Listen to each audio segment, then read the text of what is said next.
Em fevereiro de 2010, na pequena cidade de Wenatchee, Washington, uma jovem de 17 anos desapareceu sem deixar rastros após sair da escola de beleza onde estudava. Mackenzie Cowell era descrita como uma garota responsável, pontual e dedicada. Alguém que jamais perderia um compromisso ou deixaria de responder às chamadas da família. Quando ela disse aos colegas que sairia por apenas 15 minutos e nunca mais voltou, uma investigação desesperada começou. O que se seguiu foi um dos casos mais complexos e controversos da região, envolvendo informantes duvidosos, evidências perturbadoras e uma série de reviravoltas que deixaram a comunidade em choque.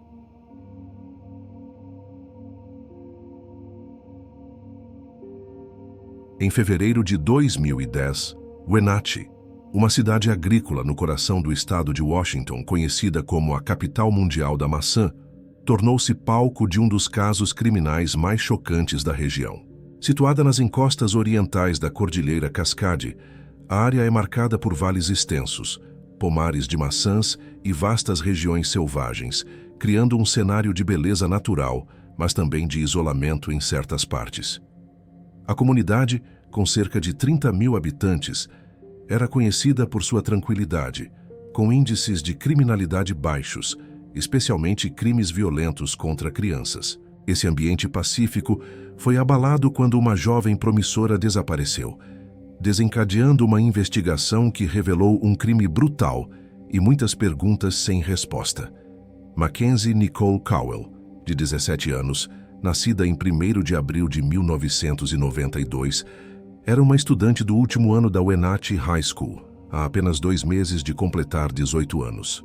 Vibrante e determinada, ela era membro ativo da equipe de dança da escola, chamada Appletees, que se apresentava em desfiles e festivais locais. Além disso, Mackenzie estudava cosmetologia na Academy of Hair Design, em busca de seu sonho de se tornar cabeleireira e modelo. Descrita como doce, falante e extremamente trabalhadora, ela dividia seu tempo entre a escola, a dança, o curso de beleza e momentos com sua família. Filha de pais divorciados, Reed e Wendy Cowell, Mackenzie mantinha uma relação próxima com ambos, apesar da separação. Apesar de sofrer bullying por causa de uma mordida cruzada que planejava corrigir com uma cirurgia, ela transformava as adversidades em força, mostrando resiliência e confiança. Namorava Joaquim Vilazano, com quem tinha uma relação próxima, e sua pontualidade e responsabilidade eram traços marcantes, o que tornava qualquer desvio de sua rotina algo alarmante. No dia 9 de fevereiro de 2010, uma terça-feira, Mackenzie estava na Academy of Hair Design, quando às 15 horas, informou aos colegas que faria uma pausa de 15 minutos, perguntando se precisava assinar a saída. Imagens de câmeras de segurança mostram a jovem, vestida com o uniforme preto da escola, caminhando calmamente até o estacionamento, entrando em seu Pontiac Grand Prix vermelho de 1999 e saindo do local. Às 15 horas e 42 minutos, ela enviou uma mensagem de texto ao namorado, Joaquim, dizendo apenas "Hey, what's up?", a qual ele respondeu. Esse seria o último registro de contato de Mackenzie. Ela tinha um jantar marcado com seu pai, Reed, às 17 horas, um ritual semanal de pai e filha que ambos aguardavam com carinho. Como de costume, ela ligaria para avisar que estava a caminho, mas naquela tarde, Reed não recebeu nenhuma ligação. Preocupado, ele tentou contatá-la às 17 horas e 40 minutos, mas o telefone foi direto para a caixa postal. Às 20 horas, quando o toque de recolher passou sem sinal de Mackenzie, Reed, sabendo da responsabilidade dela, entrou em pânico e reportou seu desaparecimento à polícia. A gravidade da situação ficou clara quando a polícia contatou Reed por volta das 20 horas, informando que o carro de Mackenzie havia sido encontrado abandonado em Pitcher Canyon, também conhecido como Squilchuck, uma estrada isolada a cerca de 8 quilômetros ao sul de Wenatchee. A área montanhosa e sem iluminação era remota, com neve começando a cair, o que tornava o local ainda mais inóspito. O Pontiac Grand Prix estava trancado, com a bolsa de Mackenzie dentro, mas seu celular, chaves e cartão de débito estavam desaparecidos. Uma única trilha de pegadas na neve, partindo do carro, sugeria que apenas uma pessoa havia saído do veículo. A localização, a 64 quilômetros de sua casa em Orondo, indicava que o carro fora deixado ali intencionalmente, como se alguém quisesse escondê-lo. O cenário levantou suspeitas imediatas de que algo grave havia acontecido. A resposta ao desaparecimento de Mackenzie foi rápida e intensa.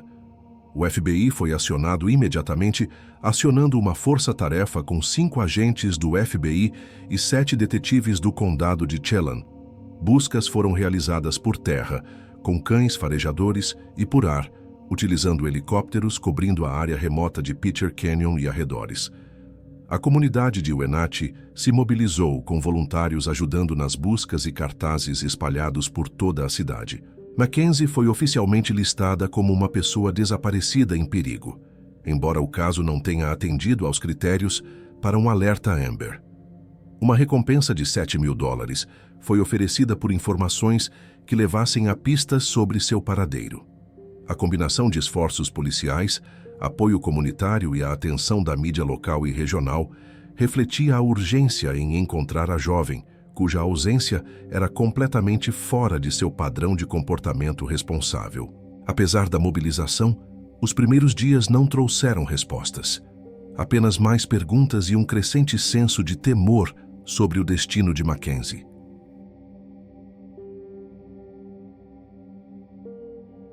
Em 13 de fevereiro de 2010, 4 dias após o desaparecimento de Mackenzie Cowell, a busca pela jovem de 17 anos terminou em tragédia. Seu corpo foi encontrado nas margens do rio Columbia, em Crescent Bar, uma área a cerca de 32 quilômetros de Wenatchee por estrada. O local, um banco de areia frequentemente usado por jovens para festas, ficava próximo a uma casa vazia à venda, a apenas 45 metros do corpo. Mackenzie ainda vestia o uniforme preto da Academy of Hair Design, com os pés parcialmente na água, um detalhe que tornava a cena ainda mais perturbadora. A descoberta chocou a comunidade de Wenatchee, transformando a esperança de encontrá-la viva em luto coletivo. A localização remota e a condição do corpo indicavam que o caso havia evoluído de um desaparecimento para um homicídio violento. A cena do crime revelou evidências horríveis. Uma faca serrilhada longa foi encontrada cravada no ombro de Mackenzie, com sinais de que houve uma tentativa pós-morte de cortar seu braço, sugerindo uma brutalidade além do assassinato em si. Próximos ao corpo, havia sacos de lixo pretos e fita adesiva, itens que levantaram suspeitas sobre a intenção do assassino de ocultar ou descartar evidências. A autópsia confirmou que Mackenzie sofreu trauma contundente na cabeça, além de estrangulamento e ferimentos por esfaqueamento no pescoço, sendo a combinação de estrangulamento e facadas a causa oficial da morte. Não havia sinais de drogas ou álcool em seu sistema, descartando intoxicação como fator, e a ausência de agressão sexual trouxe algum alívio, mas não diminuiu o impacto da violência. Esses detalhes reforçaram a gravidade do crime e a urgência em encontrar o responsável. Diante da gravidade do caso, foi criada a Força-Tarefa Mackenzie Cowell, que uniu recursos de várias jurisdições, marcando a maior investigação multi-agências na região desde 1997. A Força-Tarefa envolveu policiais locais, agentes do FBI e detetives do condado de Chelan, todos focados em desvendar o crime.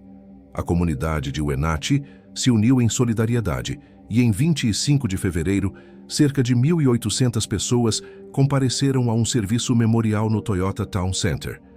O evento incluiu uma apresentação emocionante da equipe de dança Epaulettes, da qual Mackenzie fazia parte, e a soltura de centenas de balões roxos e rosas em sua homenagem. A mobilização comunitária e a escala da investigação refletiam o impacto profundo que a perda de Mackenzie teve na região.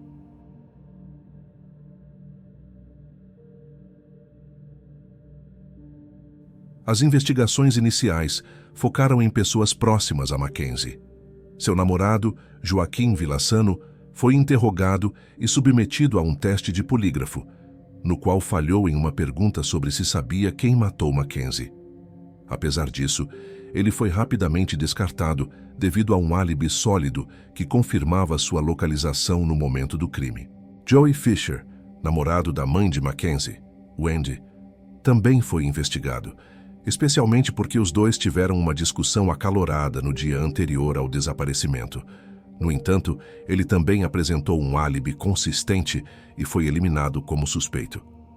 Os pais de Mackenzie, Reed e Wendy nunca foram considerados pessoas de interesse, permitindo que a investigação se ampliasse para outras pistas. Uma das primeiras pistas significativas veio de Liz Reed, uma ex-traficante de drogas viciada e informante policial, cuja credibilidade era questionável. Ela alegou ter visto um filme snuff mostrando a morte de Mackenzie, acusando 2 traficantes, Sam Cuevas e Emanuel Budacheiros, de terem cometido o crime por engano, confundindo Mackenzie com outra pessoa. Liz chocou os investigadores ao citar um dos supostos assassinos dizendo: "Eu estrangulei aquela vadia para calá-la", e descreveu a arma do crime, uma faca serrilhada, antes que esses detalhes fossem divulgados publicamente. Ela também entregou um anel que alegava pertencer a Mackenzie, supostamente recuperado de um local de descarte. Apesar da aparente precisão, a história de Liz levantou dúvidas, especialmente quando ninguém próximo a Mackenzie reconheceu o anel, sugerindo que a pista poderia ser uma invenção ou uma tentativa de desviar a investigação. Os investigadores obtiveram autorização para monitorar os 2 homens, analisando registros telefônicos e entrevistando seus empregadores. As evidências coletadas confirmaram que ambos tinham álibis sólidos. Emanuel, em particular, estava trabalhando em um emprego honesto, tentando reconstruir sua vida para sustentar seu filho pequeno. Apesar de uma busca exaustiva, nenhum vídeo foi encontrado, e a história de Liz começou a desmoronar. Ela eventualmente retirou sua declaração, alegando medo de ser acusada, o que levou a força-tarefa a descartar completamente Sam e Emanuel como suspeitos. A pista, embora inicialmente promissora, revelou-se uma perda de tempo, frustrando os investigadores. Nos 7 meses seguintes, a investigação se tornou uma das mais extensas da história de Wenatchee. A força-tarefa entrevistou mais de 800 pessoas, incluindo amigos, colegas de escola e conhecidos de Mackenzie. Centenas de pistas foram investigadas, com mais de 750 dicas recebidas do público, cada uma cuidadosamente examinada. Amostras de DNA foram coletadas de dezenas de indivíduos, e os investigadores analisaram minuciosamente registros telefônicos e contas de redes sociais de Mackenzie, como Facebook e MySpace, em busca de qualquer indício sobre seu desaparecimento. A escala da operação, envolvendo múltiplas jurisdições e o FBI, refletia a determinação em encontrar o culpado, mas a falta de avanços concretos aumentava a pressão sobre a equipe e a angústia da comunidade. Um ponto de virada veio com uma carta enviada por Tel Keys, um informante policial que cumpria pena por exposição indecente e tinha histórico de problemas de saúde mental. Escrevendo da prisão, Tel apontou Christopher Wilson como potencial suspeito, alegando que ele tinha uma obsessão perturbadora por morte e assassinos em série. Tel relatou um incidente em que Chris, sem motivo aparente, estrangulou uma amiga durante uma festa, soltando-a em seguida como se nada tivesse acontecido. Ele também destacou que Chris estudava na mesma Academy of Hair Design que Mackenzie, sugerindo uma conexão direta. Apesar da credibilidade questionável de Tel, a carta forneceu uma nova direção para a investigação, levando os detetives a focar em Wilson. Christopher Wilson, de 29 anos, era uma figura que se destacava em Wenatchee por seu estilo gótico, com cabelo preto tingido, roupas excêntricas e maquiagem como delineador. Ele morava a apenas 3 quadras da Academy of Hair Design, onde também estudava cosmetologia para ajudar a mãe a administrar um salão. Amigos e conhecidos descreviam Chris como reservado, mas educado, embora seu interesse por temas mórbidos fosse notável. Ele tinha uma tatuagem de Hannibal Lecter, personagem do filme O Silêncio dos Inocentes, e era fã fervoroso da série Dexter, sobre um assassino em série meticuloso. Chris já havia trabalhado em funerárias locais, onde, segundo colegas, afirmava gostar de cortar pessoas durante os procedimentos, uma declaração que, embora pudesse ser apenas uma bravata, alarmou os investigadores. Esse perfil peculiar o tornou um suspeito intrigante. Em 11 de agosto de 2010, Chris foi chamado para uma primeira entrevista com a polícia.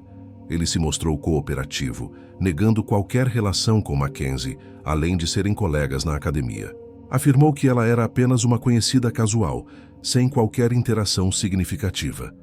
Para demonstrar transparência, Chris voluntariamente forneceu uma amostra de DNA, um gesto que, na época, parecia isentá-lo de suspeitas.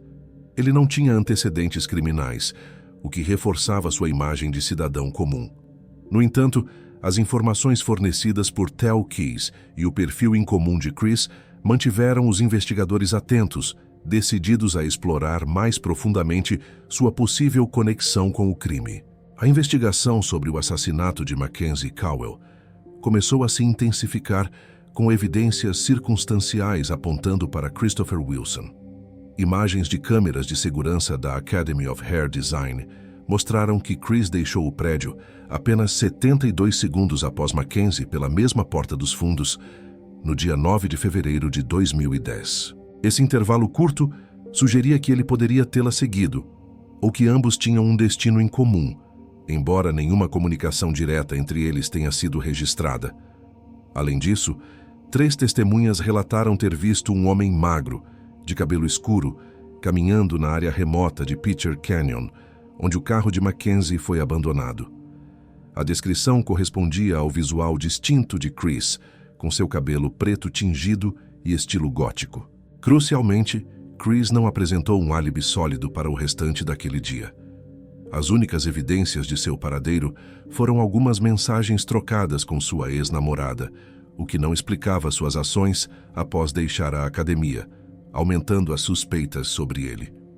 Em outubro de 2010, uma descoberta crucial reforçou o foco em Chris. Os resultados do teste de DNA, obtido a partir da amostra que ele voluntariamente forneceu, revelaram uma correspondência parcial com o DNA encontrado na fita adesiva próxima ao corpo de Mackenzie, em Crescent Bar.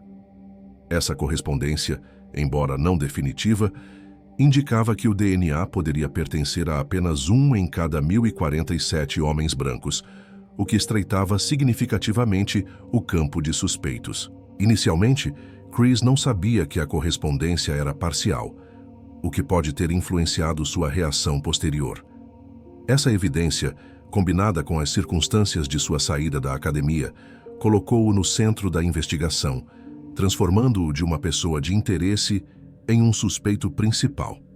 Na segunda entrevista com a polícia, também em outubro, Chris inicialmente manteve sua postura cooperativa, reiterando que não tinha relação com Mackenzie, além de serem colegas. No entanto, quando confrontado com a correspondência de seu DNA na fita adesiva, sua atitude mudou drasticamente.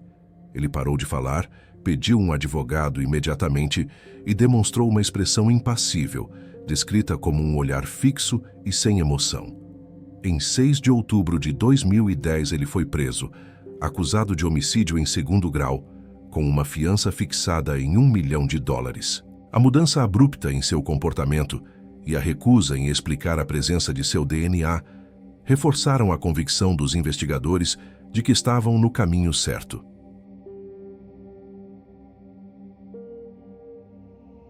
A busca no antigo apartamento de Chris, localizado em Burke Hill, a apenas 3 quadras da Academy of Hair Design, trouxe uma evidência devastadora. Apesar de Chris já ter se mudado e o local ter sido limpo, os investigadores usaram luminol, que revelou uma mancha no tapete. Ao remover o tapete, descobriram que o sangue havia penetrado no acolchoamento abaixo, e os testes confirmaram que pertencia a Mackenzie. Dados de celular também indicaram que o telefone dela transmitiu sinais da área do apartamento entre as 15 horas e as 15 horas e 42 minutos no dia do desaparecimento, sugerindo que ela esteve lá. Essa descoberta, indicava que o apartamento poderia ser o local do crime, fortalecendo a conexão de Chris com o assassinato. Outras evidências adicionais aumentaram as suspeitas. Shauna Novak relatou que, em uma festa, Chris a estrangulou até quase perder a consciência, soltando-a após um pedido de desculpas que não convenceu. Outro relato mencionava Chris contando uma história sobre ter estrangulado um hóspede de hotel com um cinto, embora nenhuma prova confirmasse isso. Seu histórico de trabalho em funerárias, onde supostamente dizia gostar de cortar pessoas, somado a pesquisas online sobre assassinos em série e participação em fóruns sobre o tema, pintava um perfil perturbador. Além disso, sua presença no memorial de Mackenzie, onde consolava amigos, foi vista como suspeita, sugerindo uma tentativa de se inserir na narrativa do luto. Essas evidências, embora circunstanciais, formavam um quadro preocupante contra Chris. A investigação do assassinato de Mackenzie Cowell trouxe à tona uma figura secundária, Tessa Marie Schulman, de 22 anos, ex-namorada de Christopher Wilson. Tessa foi presa sob a acusação de assistência criminal e obstrução de justiça, devido a evidências perturbadoras encontradas pela polícia. No computador de Chris, os investigadores descobriram fotos de Tessa posando no chão de seu apartamento, no mesmo local onde uma mancha de sangue de Mackenzie foi identificada. Nas imagens, Tessa parecia imitar uma pessoa morta, o que levantou suspeitas sobre seu envolvimento. Além disso, vídeos encontrados no celular dela mostravam o interior do apartamento de Chris, reforçando a conexão com o caso. A prisão de Tessa adicionou uma camada de complexidade à investigação, sugerindo que ela poderia saber mais do que admitia sobre o crime. 2 vídeos específicos encontrados no celular de Tessa foram particularmente incriminadores. O primeiro, gravado em 26 de junho de 2010, mostrava uma mancha grande e marrom no tapete do apartamento de Chris, que a polícia acreditava ser sangue seco. No segundo vídeo, gravado 4 dias depois, em 30 de junho, Chris era ouvido perguntando a Tessa: "Está limpo?", referindo-se ao tapete.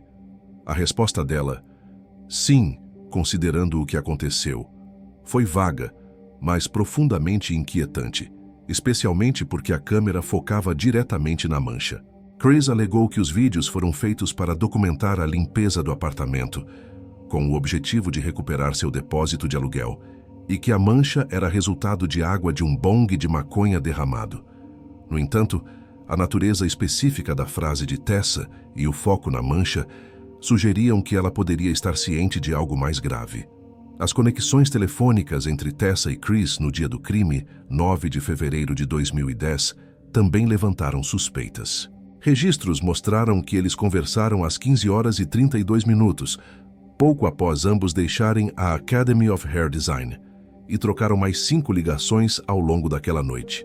Curiosamente, Chris, que possuía um carro próprio em funcionamento, pegou emprestado o carro de Tessa naquela data. Outro detalhe alarmante foi que Tessa ligou para seu namorado atual às 21 horas, pedindo que ele orasse por ela porque algo ruim aconteceu. O fato de Tessa morar perto de Crescent Bar, onde o corpo de Mackenzie foi encontrado, intensificou as suspeitas sobre seu possível envolvimento ou conhecimento do crime. Apesar disso, a busca no carro de Tessa revelou apenas uma faca e bitucas de cigarro, mas nenhum DNA correspondente às evidências do caso. Para o julgamento, Chris contratou John Henry Brown, um advogado renomado que já havia defendido figuras notórias como o serial killer Ted Bundy e Colton Harris Moore, conhecido como o Bandido Descalço. As acusações contra Chris foram elevadas de homicídio em 2º grau para homicídio em 1º grau, com a promotoria argumentando que o crime foi premeditado, o que poderia resultar em até 26 anos de prisão se ele fosse condenado. A gravidade da acusação refletia a confiança da promotoria nas evidências acumuladas, incluindo o DNA, o sangue no apartamento e as conexões circunstanciais. A estratégia da defesa, liderada por Brown, foi agressiva. Eles alegaram que o sangue encontrado no apartamento de Chris foi plantado pela polícia, sugerindo uma conspiração para incriminá-lo. A mãe de Chris, Kathleen Sorens, apoiou essa teoria, afirmando que seu filho era vítima de um enquadramento. A defesa também tentou desviar a atenção para Sam Cuevas e Emanuel Budacheiros, os traficantes mencionados por Liz Reed como possíveis verdadeiros culpados. Eles destacaram que o DNA de Chris não foi encontrado no carro de Mackenzie nem na faca cravada em seu ombro, enfraquecendo a conexão direta com a cena do crime. Além disso, o juiz proibiu a promotoria de mencionar o trabalho de Chris em funerárias e sua tatuagem de Hannibal Lecter, limitando o uso de seu perfil excêntrico contra ele. Em abril de 2011, com o julgamento se aproximando, a promotoria ofereceu a Christopher Wilson um acordo judicial que reduziria a acusação de homicídio em primeiro grau para homicídio culposo, com uma pena de 6 anos de prisão. Chris, no entanto, recusou a oferta, insistindo em sua inocência e negando qualquer envolvimento na morte de Mackenzie Cowell. Pesquisas realizadas com jurados potenciais indicaram um forte preconceito contra ele, especialmente devido ao seu estilo gótico, tatuagem de Hannibal Lecter e comportamento reservado. Chris argumentou que essas percepções tornariam o julgamento injusto, acreditando que o júri já o considerava culpado antes mesmo de ouvir as evidências. Sua decisão de rejeitar o acordo refletia sua confiança inicial em enfrentar o julgamento, mas também a pressão de um caso de grande visibilidade em Wenatchee.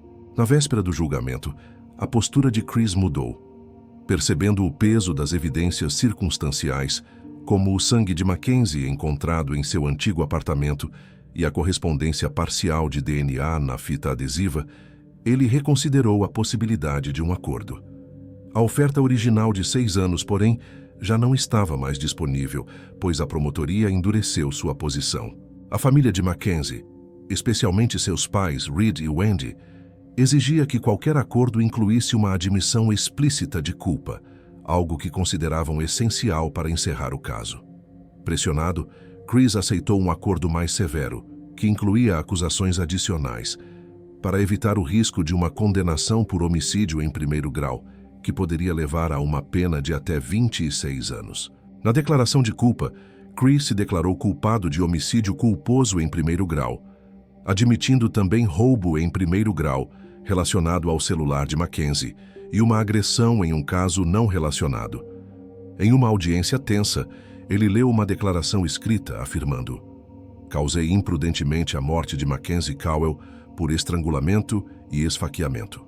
Essa admissão chocou a comunidade e trouxe um alívio inicial à família de Mackenzie. Mas Chris posteriormente alegou que as palavras não refletiam a verdade, dizendo que aceitou o acordo sob pressão e medo de uma pena mais longa. Sua retratação pública gerou controvérsias, com muitos questionando se ele realmente era o responsável pela morte da jovem. Em maio de 2012, Chris foi sentenciado a 14 anos e 3 meses de prisão, com desconto pelo tempo já cumprido desde sua prisão em outubro de 2010. Como parte do acordo, todas as acusações contra Tessa Schulman, sua ex-namorada, foram retiradas, encerrando sua participação no caso. Após a sentença, Chris tentou reverter sua declaração de culpa, alegando coerção, mas o Tribunal de Apelações negou o pedido, mantendo a condenação. Em um momento comovente após a audiência, as famílias de Mackenzie e Chris se abraçaram, um gesto que refletiu o peso emocional do caso e a busca por algum tipo de encerramento, mesmo que temporário, para a tragédia que abalou Wenatchee. Chris Wilson foi libertado em dezembro de 2023, após cumprir 11 anos e meio de sua pena. Ele está sob supervisão comunitária até dezembro de 2026, período em que deve cumprir condições rigorosas. Desde sua soltura, Chris mantém sua alegação de inocência, afirmando que o acordo foi forçado pelas circunstâncias e pela falta de confiança em um julgamento justo. Um grupo de apoiadores, incluindo amigos e familiares, continua defendendo sua inocência, apontando inconsistências no caso, como a ausência de DNA de Chris no carro ou na faca e a possibilidade de evidências plantadas. O caso de Mackenzie Cowell permanece envolto em dúvidas, com questões não resolvidas sobre o motivo do crime e se a justiça foi realmente feita. A tragédia deixou marcas permanentes na comunidade, que ainda busca respostas claras sobre o que aconteceu com a jovem sonhadora de 17 anos.